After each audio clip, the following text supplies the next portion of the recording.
সামনে আমাদের একটা পবিত্র মাস আসতেছে মুসলমানের জন্য। কি মাস? রমজান। একটু আমার সাথে বলেন, বলেন নবীজি বলেছেন রোজা জাহান্নাম থেকে বাঁচার ঢাল, যতক্ষণ এটাকে ছিদ্র করা না হবে। রোজা নামক ঢাল দুটি অপরাধে ছিদ্র হয়, গীবত, মিথ্যা। আশ্চর্যের বিষয় হলো, বলেন, গীবত এবং মিথ্যা এই দুটি অপরাধ জিহ্বা দিয়ে সংগঠিত হয়। অতএব আজকে থেকেই জিহ্বায় তালা মারতে হবে। আবার বলি, জাহান্নাম থেকে মুক্ত হয়ে কোথায় যাব? জান্নাতে। সামনে কি মাস? রমজানের রোজা জাহান্নাম থেকে বাঁচার ঢাল। কি না করলে ছিদ্র। ছিদ্র হয় কয় অপরাধে? কি কি? মিথ্যা, গীবত। মিথ্যা গীবত হয় কি দিয়ে? জিহ্বা দিয়ে। তিরমিজির হাদিস 2406 নম্বর হাদিস। উকবা ইবনে আমের রাদিয়াল্লাহু তাআলা রাসূল সাল্লাল্লাহু আলাইহি সাল্লামকে জিজ্ঞাসা করলেন, মান নাজাত, হুজুর মুক্তির উপায় কি? নবীজি বললেন মুক্তির উপায় তিনটা। এক নাম্বার, আমসিক আলাইকা লিসানাক, তুমি তোমার জিহ্বা সংযত করবা। এক নাম্বার, এই জিহ্বা মুক্তির উপায়, এটা এক নাম্বার। জিহ্বা বিপজ্জনক, এটা মানুষকে বিপদে ফেলে। আমাদের নিকট অতীতে আমাদের দেশেও ঘটনা ঘটছে যে জিহ্বা এমন বিপদে ফেলাইছে মানুষকে, এক কথায় সাজানো সংসার তছনছ। তো এই হলো আপনার জিহ্বা, এটা ভয়ঙ্কর। দুই নাম্বার, আল্লিয়া সাকা বাইতুকা, তোমার ঘর যেন তোমার জন্য প্রশস্ত হয়। কাজে আছেন, কাজে থাকবেন, কাজ শেষ ঘরে চলে যাবেন, আড্ডাবাজি করা যাবে না। নবীজি বললেন তোমার ঘর যেন তোমার জন্য প্রশস্ত হয়। আপনার স্ত্রী আপনাকে ফোন দিয়েছে, আপনি কোথায়? আপনি বললেন বন্ধুদের সাথে। 6টায় বাসায় যাওয়ার কথা, 10টা বেজে গেছে, আপনি বাসায় যান নাই। 4 ঘন্টা আপনি কোথায় ছিলেন? এই জন্য নবীজি বলছেন ঘর যেন প্রশস্ত হয়। কাজে আছেন, কাজে থাকেন, কাজ নাই ঘরে যান। নবীজি বলেন বাসায় থাকো। হুজুর আমার কাজ আছে, তো যাও কাজে যাও। হুজুর কাজ নাই, নবী বলেন বাসায় থাকো। কেন? স্ত্রীর সামনে, সন্তানের সামনে, মা বাবার সামনে যে অপরাধ আপনি করতে পারবেন না, এটা বাহিরে করতে পারবেন, তাদের সামনে পারবেন না। তাই নবী বললেন মুক্তির দ্বিতীয় উপায় বাসায় থাকো, কারণ বাসায় থাকলে হাজারো অপরাধ থেকে বাঁচবা। মুক্তির 3 নাম্বার উপায়, ওয়াবকি আলা খাতিআতিক, গুনাহের কথা স্মরণ করে বেশি বেশি কান্নাকাটি করো। তাহলে 1 নাম্বার বলছি জিহ্বা। আর আমরা জানলাম জিহ্বা দিয়ে গীবত শেকায়েত হয়, আর গীবত আর মিথ্যা হয়। এটা হওয়ার কারণে রোজা ছিদ্র হয়, আর রোজা ছিদ্র হইলে জাহান্নামের ঢাল আর সঠিক থাকলো না। জাহান্নাম থেকে বাঁচার জন্য ঢাল হলো রোজা। এই রোজা ছিদ্র হয় দুটি অপরাধে, মিথ্যা, গীবত। মিথ্যা গীবত হয় জিহ্বার মাধ্যমে। আর এই জিহ্বা এটা হলো এমন একটা জিনিস যেটা আমাকে আপনাকে জাহান্নাম থেকে মুক্ত করতে পারে। এই জন্য জিহ্বাকে আমরা হেফাজত করব। তিরমিজির হাদিস 2407 নম্বর হাদিস। এই হাদিসের মধ্যে আসছে রাসূল সাল্লাল্লাহু আলাইহি সাল্লাম বলেন, ইযা আসবাহা ইবনু আদামা ফাইন্নাল আ'যা কুল্লাহা তুকাফিরুল লিসান। আদম সন্তান যখন সকালবেলা ঘুম থেকে ওঠে, আদম সন্তানের সমস্ত অঙ্গ প্রত্যঙ্গগুলা জিহ্বাকে ডাক দিয়ে বলে, ও জিহ্বা। পা জিহ্বাকে ডাক দেয়, হাত জিহ্বাকে ডাক দেয়, কান, চোখ, নাক যা আছে সব জিহ্বাকে ডাক দিয়ে বলে, ও জিহ্বা ইত্তাকিল্লাহা ফিনা, জিহ্বা তুমি আমাদের ব্যাপারে আল্লাহকে ভয় করো। পা বলে জিহ্বা আমাদের ব্যাপারে তুমি আল্লাহকে ভয় করো। হাত, চোখ, নাক, কান ইত্যাদি এগুলা বলে জিহ্বা আমাদের ব্যাপারে তুমি আল্লাহকে ভয় করো। কেন? ফাইন্নামা নাহনু বিকা, আমরা তোমার মাধ্যমেই নিয়ন্ত্রিত। ও জিহ্বা তুমি আমাদের ব্যাপারে আল্লাহকে ভয় করো, আমি তোমাদের মাধ্যমেই নিয়ন্ত্রিত। এবার দেখেন কি বলে, ফাইন ইস্তাকমতা ইস্তাকমনা, জিহ্বা তুমি যদি সোজা থাকো আমরা সবাই সোজা। ওয়া ইনি ওয়াজাজতা ওয়াজাজনা, জিহ্বা তুমি যদি বাঁকা হয়ে যাও আমরা সব বাঁকা হয়ে যাব। তাহলে জাহান্নাম থেকে বাঁচার জন্য ঢাল হলো রোজা। রোজা ছিদ্র হয় 2 অপরাধে, গীবত, মিথ্যা। মিথ্যা গীবত হয় জিহ্বা দিয়ে। আর জিহ্বাকে বস মানে সবাই, জিহ্বাকে বস মানে সব অঙ্গ, পা বস মানে জিহ্বাকে, হাত, চোখ, নাক, কান সবাই জিহ্বাকে বস মানে। আর বলে জিহ্বা আমরা তোমার দ্বারা নিয়ন্ত্রিত, তুমি আমাদের ব্যাপারে আল্লাহকে ভয় করো। তুমি সোজা আমরাও সোজা, তুমি বাঁকা আমরাও বাঁকা। তিরমিজির হাদিস 2408 নম্বর হাদিস। এই হাদিসের মধ্যে আছে, ক্বালা রাসূলুল্লাহি সাল্লাল্লাহু আলাইহি ওয়াসাল্লাম, মাইয়াতাকাফফালু লি মা বাইনা লাহইহি ওয়া মা বাইনা রিজলাইহি আতাকাফফালু লাহু বিল জান্নাহ। রাসূলুল্লাহ সাল্লাল্লাহু আলাইহি সাল্লাম বলেন, যে ব্যক্তি আমাকে তার 2 চোয়ালের মাঝে জিহ্বা আর 2 রানের মাঝে লজ্জাস্থানে নিশ্চয়তা দিবে যে সে গুনাহ করে না এটা দিয়ে, আমি নবী কিয়ামতের দিন তাকে জান্নাতে নেওয়ার জিম্মাদার হয়ে যাব। তিরমিজির 2409 নম্বর হাদিস। ক্বালা রাসূলুল্লাহ সাল্লাল্লাহু আলাইহি ওয়াসাল্লাম মান ওয়াকাহুল্লাহু শাররা মা বাইনা লাহইহি ওয়া মা বাইনা রিজলাইহি দাখালাল জান্নাহ। যে ব্যক্তিকে আল্লাহ জিহ্বা এবং লজ্জাস্থানের গুনাহ থেকে হেফাজত করলো সে মরবে আর জান্নাতে প্রবেশ করবে। তিরমিজি 2410 নম্বর হাদিস। সুফিয়ান নামে এক সাহাবী রাসূল সাল্লাল্লাহু আলাইহি সাল্লামকে প্রশ্ন করলেন, হুজুর আমারে এমন একটা বিষয় শিখিয়ে দেন যেটা আমি মজবুতভাবে ধরে রাখতে পারবো। নবীজি বললেন, কুর রব্বি আল্লাহ সুম্মাস্তাকিম, তুমি বলো আমার রব আল্লাহ, এটার উপর অটল থাকবা। বলেন রব্বি আল্লাহ, রব্বি আল্লাহ, রব্বি আল্লাহ, আমার রব আল্লাহ, এই কথার উপর অটল থাকা।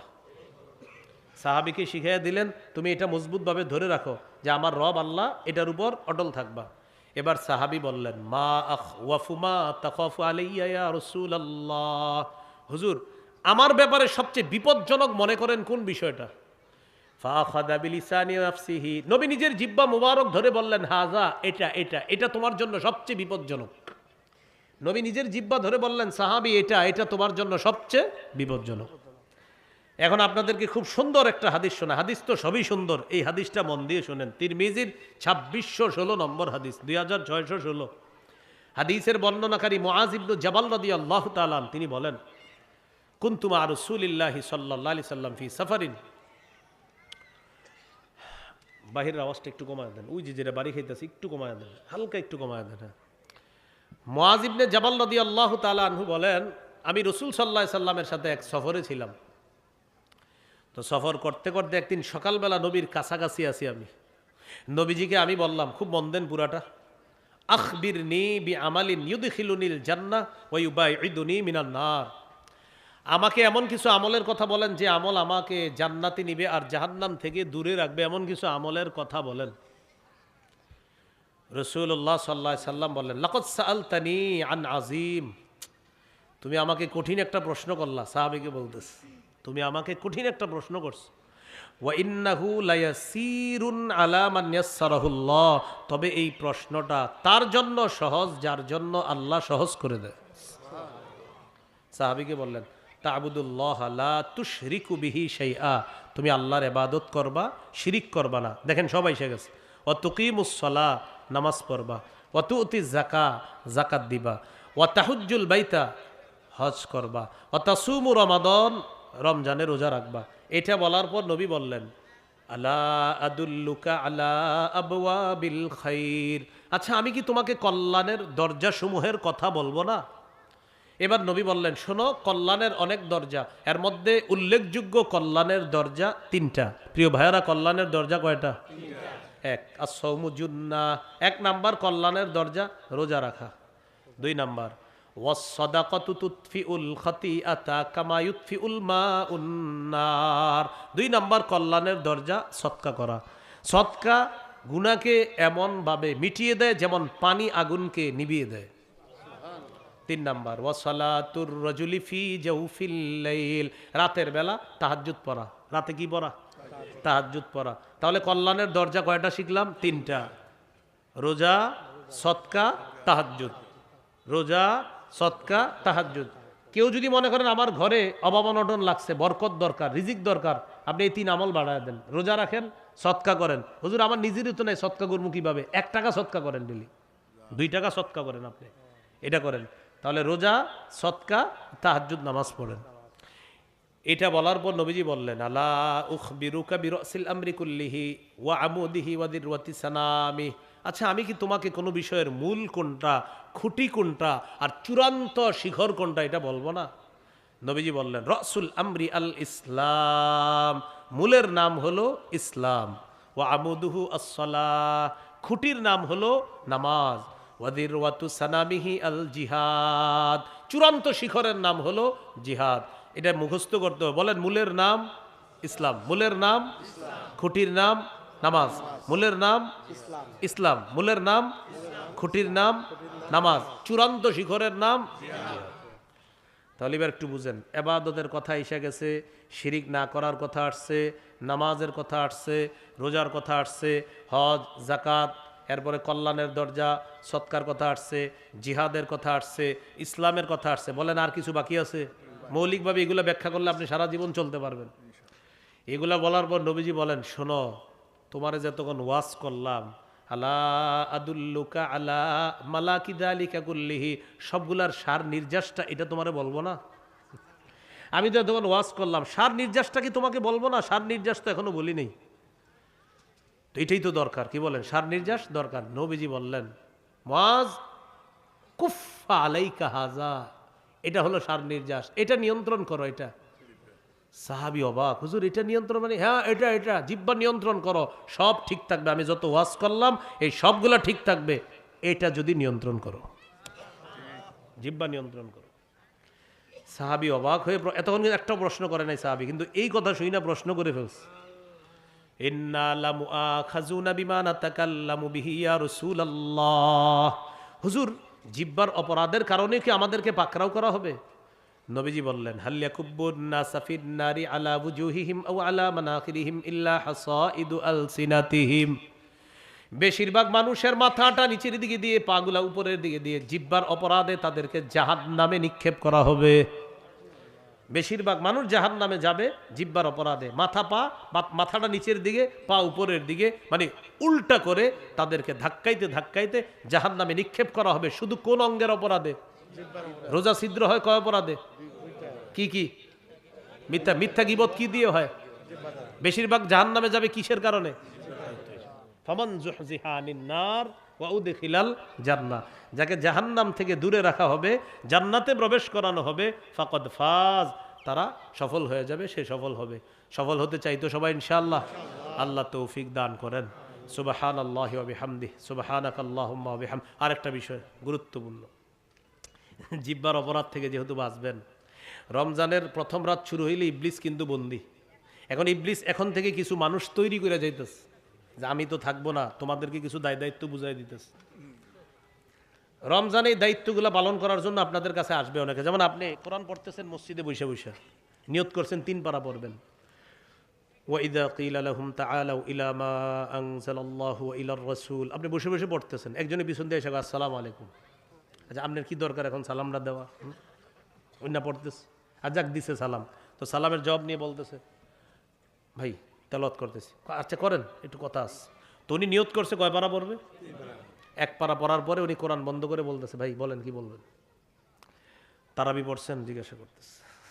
পড়ছি তো। কয় রাকাত? এরকম জিজ্ঞাসা করবে। তা আপনি বুদ্ধি করে জবাব দিবেন, বলবেন পড়ছি তো। কেন? হ্যাঁ, তারাবি কয় রাকাত পড়ছেন? বলেন না। 20 রাকাত পড়ছেন? আপনারা বলবেন, আপনি বলবেন হ্যাঁ পড়ছি। 8 রাকাত পড়ছেন? বলবেন হ্যাঁ এটাও পড়ছি। আরে 20ও পড়ছেন, 8ও পড়ছেন? হ্যাঁ পড়ছি, দোনোটাই পড়ছি। পড়েন না কোনটাই সেটা বলেন। বলবেন ঝগড়া পড়ি নাই। কি পড়ি নাই? তা পড়ছেন কোনটা? 20ও পড়ছি, 8ও পড়ছি। এটা কেমনে? বলবেন 20 রাকাত তারাবি পড়ছি, এটার উপরে সাহাবায়ে কেরামের ঐক্যমত, এই জন্য 20 রাকাত পড়ছি তারাবি, এটা রাতের শুরুতে পড়ছি। আর সাহারির সময় যেহেতু আল্লাহ উঠায় দেয় ডেলি, এই জন্য সাহারির সময় 8 রাকাত তাহাজ্জুদ পড়ছি, এটা নবী সারা বছর পড়তেন 12 মাস, এই জন্য বললাম। তো এখন উনি আসছিল আপনার কোনো কারণে কিছু একটা বলার জন্য, আপনি বলবেন 20 পড়ছেন? হ্যাঁ পড়ছি তো। 8 পড়ছেন? পড়ছি। আরে 2টাই পড়ছেন? জি পড়ছি, আমি আরো 2 পারা পড়বো, আপনি যান।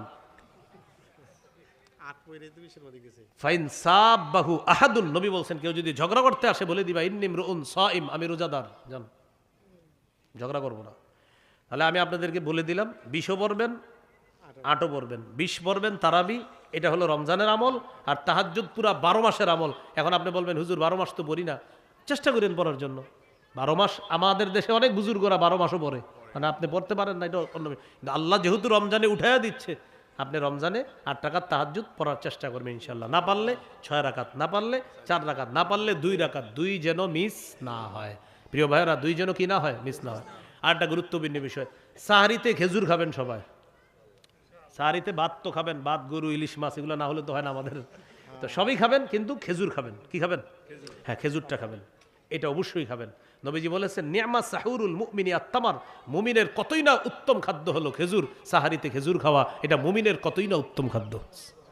তাহলে আমরা খেজুরটা খাবো সাহারিতে, এটা রাখবো। কেন? কোনো কেন নাই, আমার নবী খেয়েছেন, আমি খাবো, ব্যাস এই জন্য। মনে থাকবেন ইনশাল্লাহ। রমজানে কেউ যদি কথা বলতে আসে বলবেন কি 100 বার সুবহানাল্লাহ বলেন, কথা বলতে আসে। যদি আরো বলে কথা বলতে চায়, ভাই একটু কিলবিল করতেছে মুখটা, ঠিক আছে 100 বার আল্লাহ আকবার বলেন। আরে ভাই পড়ছি তো আরো আবার বলবে, ঠিক আছে, লা ইলাহা ইল্লাল্লাহ 100 বার বলেন। তো পড়ার পর আপনার বলবে, ভাই মুখ তো চলতে চায় খালি, বল আলহামদুলিল্লাহ 100 বার বলেন। এরপরে আবার বলবে, ভাই কথা বলতে মন চায়, কোরআন খুলে দিয়ে বলবেন পড়ো পড়ো, বুঝে বুঝে পড়ো। পড়তে থাকবে, একটু পরে বলবে, ভাই পড়ছি ভাল লাগতেছে না, একটু কথা না, জায়গা বলবে না, বলবে কথা বলতে মন চায়, বলবেন গোমা। কি বলবেন? কথা বলবো না কেন ভাই? ভাই কথা, ভালো কথাও বলা যায় রমজানে, কিন্তু তুমি কোন ভালো কথা বলার পরে আবার হঠাৎ কি জানি শুরু করো, গীবত হয় কিনা। আমরা মূলনীতি শিখছি, রোজা হলো জাহান্নাম থেকে বাঁচার ঢাল, এটা ছিদ্র হয় গীবত আর মিথ্যা দিয়ে, মিথ্যা আর গীবত হয় জিব্বা দিয়ে। এই জন্য তুমি যেহেতু জিব্বা চালাইতেছো, সুবহানাল্লাহ দিয়ে চালাও, আল্লাহ আকবার দিয়ে চালাও, আলহামদুলিল্লাহ দিয়ে চালাও, লা ইলাহা ইল্লাল্লাহ দিয়ে চালাও, কোরআন দিয়ে চালাও। ভাই অনর্থক কথার যদি নিয়ত করে থাকো, আল্লাহর রাস্তায় এখান থেকে যাও, না হয় ঘুমায় থাকো, আমি উঠাই দিব তোমারে, যাও ঘুমাও। মনে থাকবেন ইনশাআল্লাহ?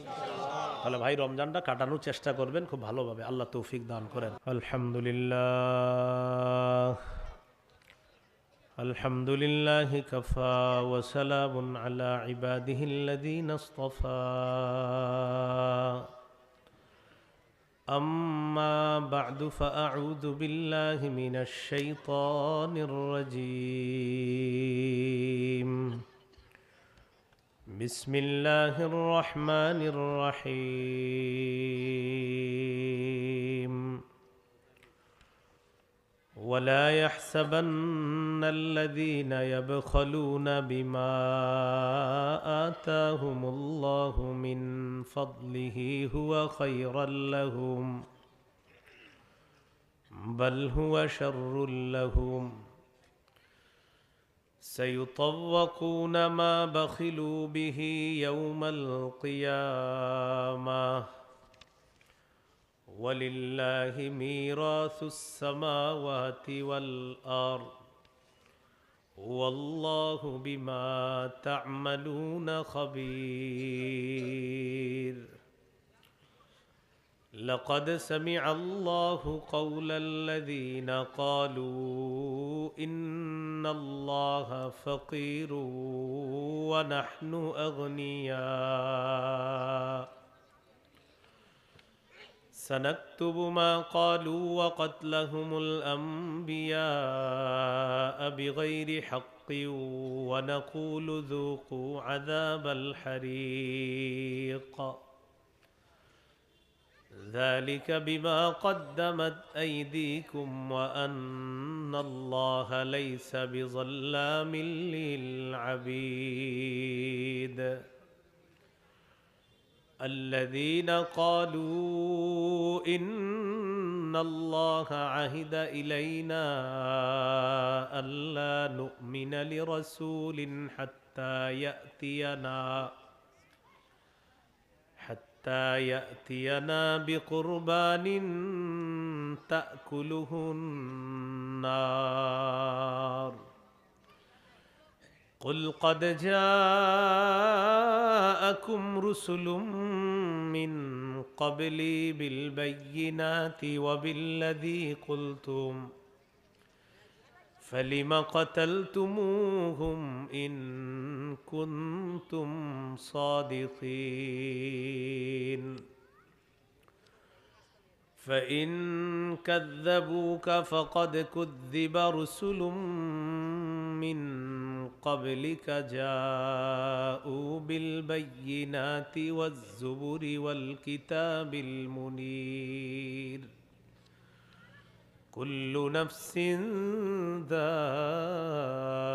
ذائقة الموت وإنما توفون أجوركم يوم القيامة فمن زحزح عن النار وأدخل الجنة فقد فاز وما الحياة الدنيا إلا متاع الغرور. وقال رسول الله صلى الله عليه وسلم من آتاه الله مالا فلم يؤد زكاته مثل له يوم القيامة شجاعا أقرع أو كما قال عليه الصلاة والسلام اللهم صل على محمد وعلى آل محمد كما صليت على إبراهيم وعلى آل إبراهيم إنك حميد مجيد اللهم بارك على محمد وعلى آل محمد كما باركت على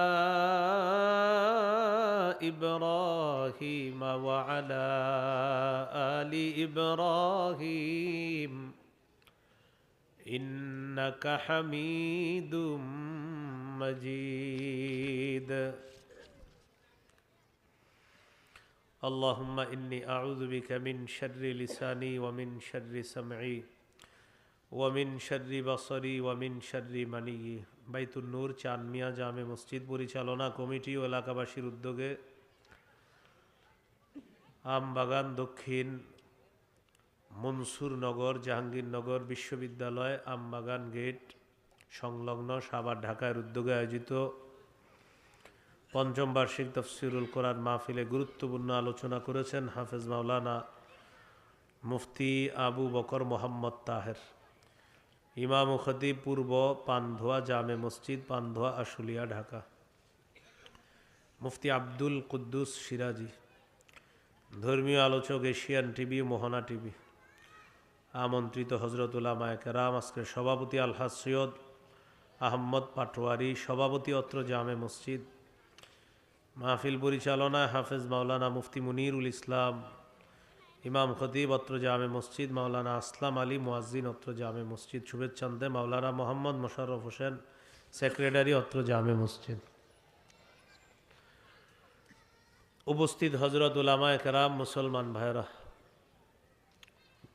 আল্লাহ তাআলার দরবারে শুকরিয়া আদায় করছি। আল্লাহ আমাদেরকে এই মাহফিলে উপস্থিত হওয়ার তৌফিক দান করেছেন বলি আলহামদুলিল্লাহ। সূরা আলী ইমরান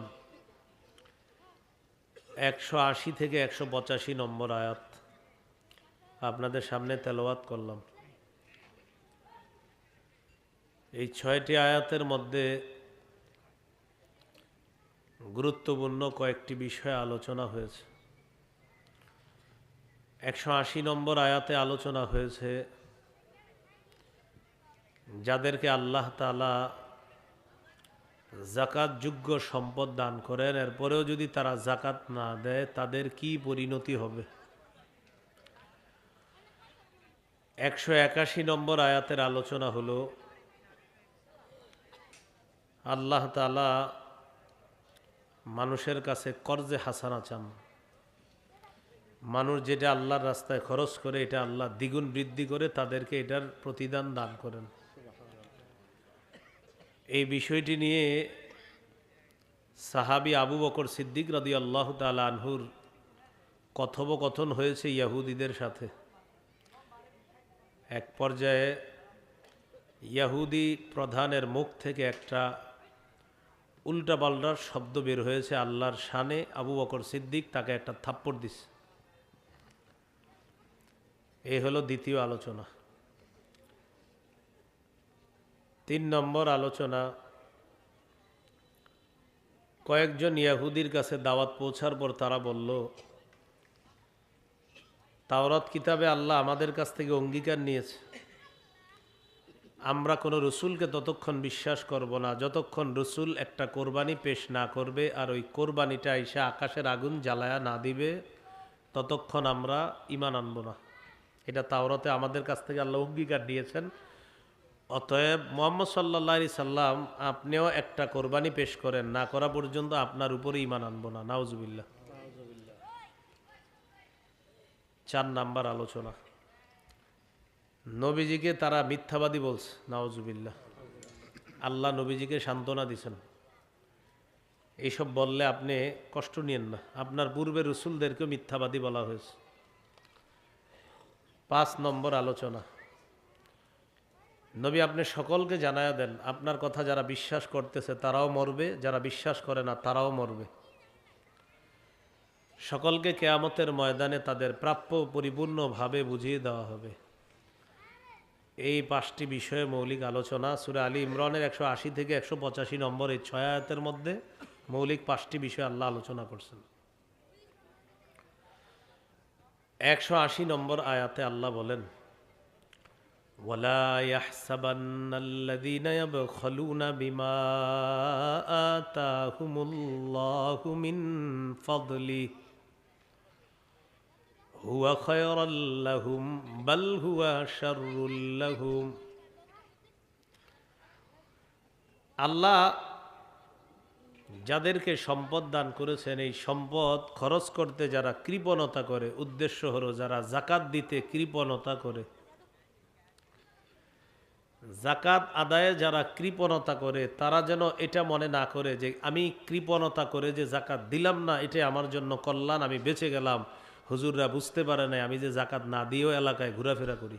হ্যাঁ, তো কেউ যদি এরকম মনে করে যে আমি জাকাত দিলাম না আমি বেঁচে গেলাম, এটা আমার জন্য কল্যাণ। আচ্ছা, মনে করেন কোনো আলেম জানলো না বা এলাকাবাসী জানলো না আপনি জাকাত দেন নাই, কিন্তু জাকাত ফরজ, এইটা ফরজটা করেছেন কে? তো আপনি জাকাত দেন বা না দেন এতে হুজুরের কি সম্পর্ক? তো আল্লাহ বলেন যারা জাকাত না দেয় তারা যেন এটা মনে না করে যে এটাই আমার জন্য কল্যাণ। আল্লাহ বলেন এটা তাদের জন্য অকল্যাণ। বাল হুয়া শাররুল লাহুম, বরং এটা তাদের জন্য অকল্যাণ। সায়ুতাওয়াকুনা মা বাখিলু বিহি ইয়াউমাল কিয়ামাহ, তারা জাকাত না দিয়ে সম্পদ নিয়ে যে কৃপণতা করেছে, এই কৃপণতা বশত যেই সম্পদ তারা জাকাত দেয় নাই, এই সম্পদকে তাদের গলায় বেড়ি পরিয়ে দেওয়া হবে। কবে? ইয়াউমাল কিয়ামাহ, কিয়ামতের দিন। তাহলে যারা জাকাত দেয় নাই, এই জাকাত না দেওয়ার কারণে তাদের এই সম্পদ তাদের গলায় কিয়ামতের দিন বেড়ি পরিয়ে দেওয়া হবে। এই আয়াতের ব্যাখ্যায় রাসূলুল্লাহ সাল্লাল্লাহু আলাইহি সাল্লাম বলেন, মান আতাহুল্লাহু মালা ফালাম ইউআদ্দি যাকাতাহু মুথিলা লাহু ইয়াউমাল কিয়ামাতি শুজাআন আকরা। যে ব্যক্তিকে আল্লাহ সম্পদ দান করেছেন আর সে এটা থেকে জাকাত দেয় নাই, কিয়ামতের ময়দানে তার এই সম্পদ 20 দর টেকু সাপে রূপান্তরিত করে এই সাপ তার গলায় পেঁচায়া দেওয়া হবে। সাপ মুখের কাছে ফনা ধরে বলবে, আনা কানজুকা আনা মালুকা, আমি তোমার সম্পদ, আমি তোমার সম্পদ, যেই সম্পদের জাকাত তুমি দাও নাই। তাহলে এটা কি কল্যাণ হলো না অকল্যাণ হলো? অকল্যাণ। এবার আল্লাহ একটা মূলনীতি বলে দিচ্ছেন, তোমাদেরকে যাদেরকে আমি আল্লাহ সম্পদের মালিক বানিয়ে দিছি, মনে রাখবা এই সম্পদের মূল সত্ত্বাধিকারী আমি আল্লাহ। আমরা বইয়ের মধ্যে লিখি সর্বসত্য সংরক্ষিত, এই বইয়ের সত্ত্বাধিকারী প্রকাশক বা এক একজনের নাম লিখে দিই আমরা। আল্লাহ তাআলা বলেন, ওয়ালিল্লাহি মিরাসুস সামাওয়াতি ওয়াল আরদ, আসমান জমিনের সত্ত্বাধিকারী একমাত্র আল্লাহর। তাহলে সম্পদ যা দিয়েছেন আল্লাহ, এগুলা কার? সব আল্লাহ। ওয়াল্লাহু বিমা তা'মালুনা খাবীর, তোমরা যা করো তোমাদের কর্মকাণ্ড সম্পর্কে আল্লাহ সম্যক অবগত, সব আল্লাহ জানেন। এই হলো 180 নম্বর আয়াত। সূরা আলী ইমরানের 181 নম্বর আয়াতের অনুবাদটা শুনি, তারপর মূল প্রেক্ষাপট শুনি। আল্লাহ বলেন, লাকাদ সামিআল্লাহু কাওলাল্লাযীনা ক্বালু ইন্নাল্লাহা ফাকীরু ওয়া নাহনু আগনিয়া। লাকাদ সামিআল্লাহ, অবশ্যই আল্লাহ শুনেছেন, কাউলাল্লাযীনা ক্বালু, ওই সমস্ত মানুষদের কথা যারা বলে ইন্নাল্লাহা ফাকীরু ওয়া নাহনু আগনিয়া, নিশ্চয় আল্লাহ দরিদ্র আর আমরা হলাম ধনী। বলি নাউযুবিল্লাহ। তাহলে নিশ্চয়ই আল্লাহ তাদের কথা শুনেছেন যারা বলে আল্লাহ দরিদ্র আমরা হলাম ধনী, আল্লাহ তাদের কথা শুনেছেন। এই আয়াত কেন আল্লাহ নাজিল করলেন? রাসূলুল্লাহ সাল্লাল্লাহু আলাইহি সাল্লাম একটা চিঠি লিখলেন ইহুদিদের কাছে। চিঠির মধ্যে আল্লাহ রাসূল সাল্লাল্লাহু আলাইহি সাল্লাম ইহুদিদেরকে দাওয়াত দিয়েছে, ইসলাম গ্রহণ করো, নামাজের ব্যাপারে আলোচনা, নামাজের আলোচনা পাশাপাশি এটাও আলোচনা আছে তোমরা আল্লাহকে কর্জে হাসানা দাও, মানে আল্লাহ রাস্তায় দান করো, এটাই আল্লাহকে কর্জে হাসানা দেওয়া, আল্লাহ দ্বিগুণ পুরস্কার দান করবে। চিঠি পাঠাইলেন যে সাহাবীর মাধ্যমে, এই সাহাবীর নাম আবু বকর সিদ্দিক রাদিয়াল্লাহু তাআলা। তিনি চিঠি নিয়ে আসলেন। আসার পর দেখলেন ইহুদিরা তাদের একটা পাঠশালার মধ্যে বসা, কয়েকজন ইহুদি, তাদের সামনে একজন উস্তাদ বসা, ইহুদিদের আলেম। এই উস্তাদের নাম হলো ফিনহাস। কি নাম? যদিও আপনারা অনেক বাংলা বইয়ে পাইতে পারেন নামটা ফাখহাস। কি নাম? ফাখহাস পেতে পারেন। তাফসীর ইবনে কাসীরে ফিনহাস আসছে, আরো অনেকগুলা কিতাবে ফিনহাসই আসছে। আর অনেক বাংলা অনুবাদকের মধ্যে, অনুবাদক দেখলাম এটার অনুবাদ করেছে ফাখহাস। তো পাঠশালার মধ্যে বসা ইহুদিরা, তাদের সামনে একজন উস্তাদ বসা, সামনে যিনি বসা তার নাম হলো ফিনহাস, তার সাথে আরেকজন ইহুদিদের বড় আলেম বসা। ওই আলেমের নাম হলো আশইয়া, কেউ লিখেছেন তার নাম উসাইয়া। এই দুইজন বড় বড় আলেম, আর সামনে ইহুদিরা বসা। আবু বকর সিদ্দিক রাদিয়াল্লাহু তাআলা চিঠি নিয়ে গেলেন, পৌঁছায়া দিলেন নেতার কাছে। ইহুদিদের যিনি আলেম তিনি বললেন, ওটার মধ্যে লেখা ইসলাম গ্রহণের দাওয়াত, আরো নামাজের কথা আছে, আর বলছে আল্লাহকে কর্জে হাসানা দাও, মানে আল্লাহ রাস্তায় দান করবা। ইহুদি আবু বকর সিদ্দিক রাদিয়াল্লাহু তাআলা আনহুকে বলল, দেখছো আল্লাহ আমাদের কাছে কর্জে হাসানা চেয়েছে, আল্লাহ ফকির আমরা ধনী। বুঝে আসছেনি কথাটা? আবু বকর সিদ্দিক কি করলেন? ফাদরাবা ওয়াজহা ফিনহাস, তার গালে একটা থাপ্পড় বসায় দিস। ইহুদির গালে থাপ্পড় বসার পর আবু বকর সিদ্দিক রাদিয়াল্লাহু তাআলা আনহু বললেন, লাউলাল্লাযী বাইনানা ওয়া বাইনাকুম মিনাল আহদি লাদারাবতু উনুকাকা, আমাদের মাঝে আর তোমাদের মাঝে একটা শান্তি চুক্তি আছে, এই শান্তি চুক্তি যদি না থাকতো আমি আজকে তোমার কল্লাটা উড়াইয়া দিতাম। আমাদের মাঝে আর তোমাদের মাঝে একটা শান্তি চুক্তি আছে, এটা না থাকলে তোমার আজকে গালে দিছি, না থাকলে তোমার গলা উড়াইয়া দিতাম। কি বোঝা গেল? নরম আবু বকর সিদ্দিক রাদিয়াল্লাহু তাআলা গরম হয়ে গেলেন। এখান থেকে বোঝা যায় প্রয়োজনে ইসলামের দুশমন যারা, তাদের বিরুদ্ধে গরম হওয়া দোষণীয় নয়, এটা প্রশংসনীয়।